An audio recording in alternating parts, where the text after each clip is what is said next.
Hello friends, പുതിയൊരു വീഡിയോയിലേക്ക് എല്ലാവർക്കും സ്വാഗതം. നമ്മൾ ഇന്ത്യൻ ഫുട്ബോളുമായി ബന്ധപ്പെട്ടുള്ള ന്യൂസുമായിട്ട് വന്നിട്ടുള്ളത്. ഇന്ത്യൻ ഫുട്ബോൾ ടീമിൻ്റെ ഹെഡ് കോച്ചിനെ സാക്ക് ചെയ്തിരിക്കുകയാണ്. മ്യൂച്വൽ ടെർമിനേഷനാണ് നടന്നിട്ടുള്ളത്.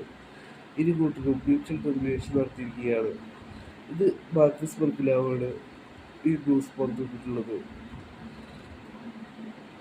ISL-ൽ വളരെയധികം എക്സ്പീരിയൻസ് ഓടിയിട്ടായിരുന്നു മനോലോ മാർക്കസ് ഇന്ത്യൻ ഹെഡ് കോച്ചായി കൊണ്ടുവന്നത്.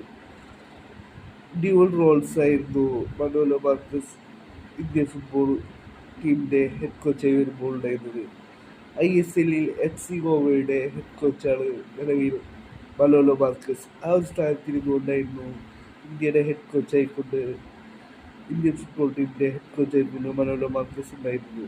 ഒരു മികച്ച പെർഫോമൻസ് അല്ല മനോലോ മാർക്കസിന് കീഴിൽ ഇന്ത്യ കാഴ്ചവെച്ചത്. 8 മത്സരങ്ങളിൽ നിന്നും ഒരു വിജയം മാത്രമാണ് മനോലോ മാർക്കസിന് കീഴിൽ ഇന്ത്യ നേടിയെടുത്തത്. 4 സമനിലകളും 3 തോൽവികളും നേരിട്ടിരുന്നു മനോലോ മാർക്കസിന് കീഴിൽ ഇന്ത്യൻ ടീം. ഇനി പുതിയ ഹെഡ് കോച്ചിനായിട്ടുള്ള അപേക്ഷകൾ സ്വീകരിക്കുന്നതിൻ്റെ നോട്ടിഫിക്കേഷൻ വരുമെന്നുള്ളത് ഓൾ ഇന്ത്യ ഫുട്ബോൾ ഫെഡറേഷൻ വലിയ സ്കൂളിൽ പുറത്തുവിടുമെന്ന് പ്രതീക്ഷിക്കാം.